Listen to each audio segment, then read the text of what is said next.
Oke, selamat datang kembali di channel Junior Dev, dan kali ini kita akan belajar tentang atribut input untuk value, read only, disable, dan placeholder.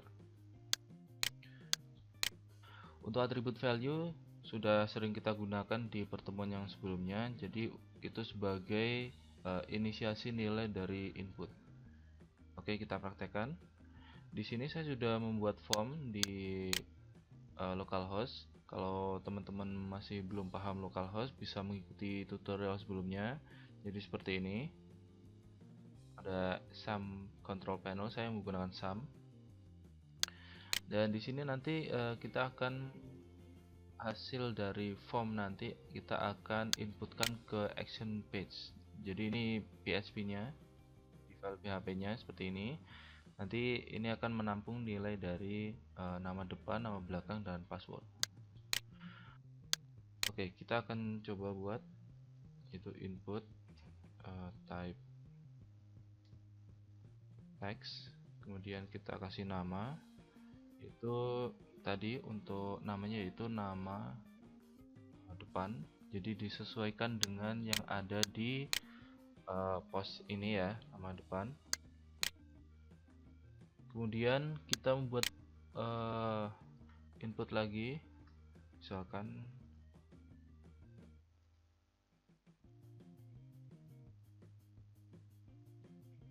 nama belakang, dan ini untuk password.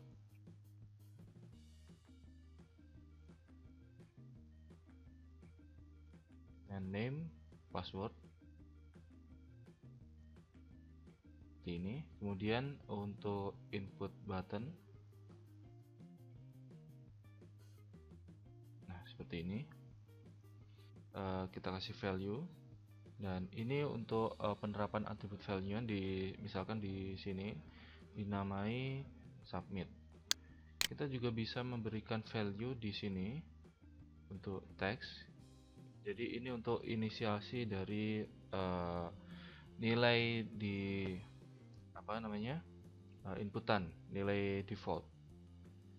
Misalkan ini Sofyan seperti ini, value ini Setiawan. Ini untuk password kita kosongin saja. Jadi kita lihat, kita simpan, kemudian kita lihat di sini. Nah, jadi seperti ini. Jadi saat kita belum menginputkan nilai, maka sudah ada nilai default dari inputan itu menggunakan value. Untuk agar rapi, kita kasih aja ini untuk nama depan, misalkan kita kasih label gitu aja, label sederhana. Kemudian ini untuk BR untuk turun, kemudian ini nama belakang, kemudian dikasih BR lagi, ini untuk password.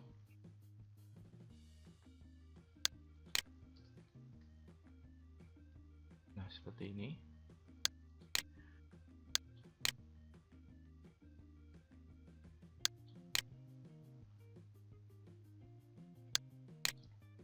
Dan selanjutnya kita akan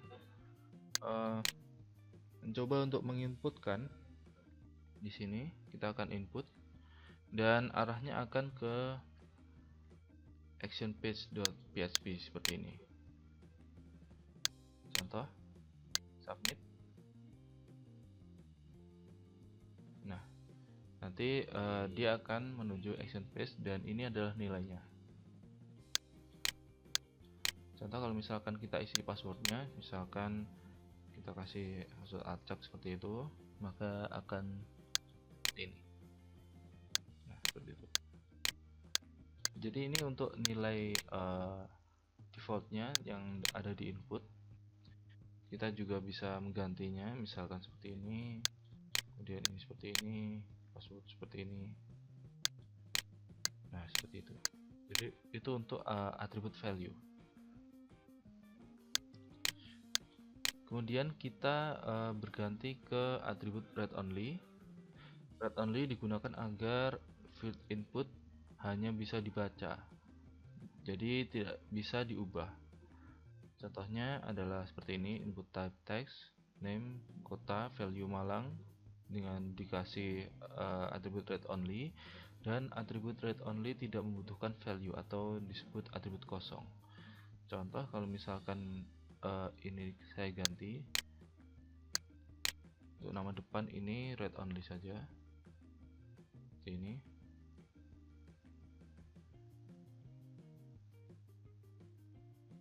Kemudian kita reload seperti ini, maka di sini tidak bisa saya ubah. Ketika saya klik, ini tidak bisa saya ubah. Tapi ya, untuk yang bagian field yang lain seperti nama belakang dan password ini bisa saya ubah. Nah, jadi seperti ini. Jadi ketika saya klik kemudian saya ingin saya ubah, itu tidak bisa karena di sini tidak ada kursornya juga. Mouse untuk kursornya tidak ada, dan ini juga seperti ini. Nah, itu untuk atribut read only. Jadi agar inputnya itu hanya bisa dibaca, tidak dapat diubah. Kemudian untuk atribut disable digunakan agar field input dinonaktifkan. Input biasanya mempunyai background nonaktif. Kemudian contohnya seperti ini, dikasih disabled, dan disabled ini adalah atribut yang tidak membutuhkan value atau atribut kosong. Elemen yang mempunyai atribut disabled tidak diinputkan ke form.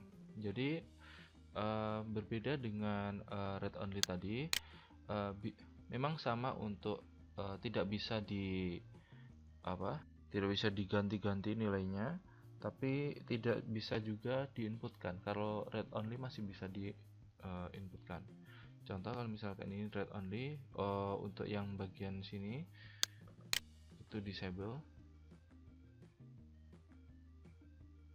Nah, seperti ini.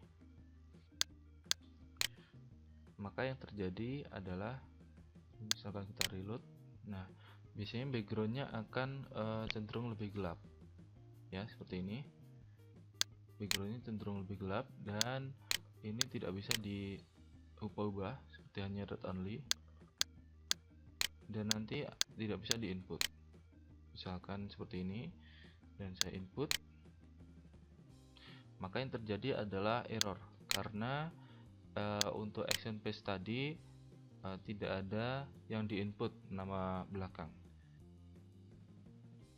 Jadi kalau misalkan ini bagian sini saya hapus,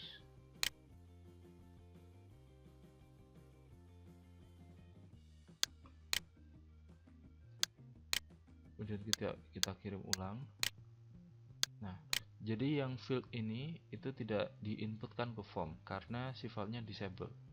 Sementara yang ini bisa diinputkan ke form. Persamaannya adalah ini dan ini tidak bisa diubah, hanya bisa dibaca.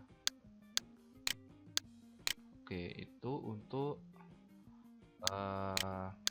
penerapan dari read only dan disabled. Kemudian kita berikan yang namanya placeholder. Atribut placeholder digunakan sebagai petunjuk singkat menggambarkan nilai yang diharapkan dari sebuah field input. Input type text, name nama, placeholdernya itu misalkan itu petunjuknya itu nama lengkap, hanya berisi huruf. Petunjuk singkat ditampilkan dalam kolom input sebelum pengguna memasukkan nilai. Atribut placeholder bisa digunakan oleh input type text, source, URL, tel, email, dan password. Contoh kita akan menerapkannya di sini. Untuk read only-nya dan value itu kita hapus saja, placeholder seperti ini. Kemudian ini untuk isian nama depan dan harus bersifat huruf misalkan. Kemudian di sini di bagian nama belakang juga kita hapus untuk disable dan value. Kemudian kita ganti menjadi placeholder. Kita isikan isian nama belakang, huruf juga. Kemudian untuk password ini kita berikan placeholder kemudian kita isi password kamu. Oke, kemudian kita lihat di sini. Nah, di sini ada yang namanya petunjuk di dalam kolom. Jadi ini bukan nilai, bukan value yang diisikan, tapi ini hanya petunjuk. Dan ketika petunjuk ini diisikan, maka nanti petunjuknya akan hilang dan berganti dengan value. Tapi yang ini hanya petunjuk, tidak diinputkan ke dalam form. Seperti ini. Dan ini password, dan kemudian submit seperti ini. Oke. Nah, seperti ini.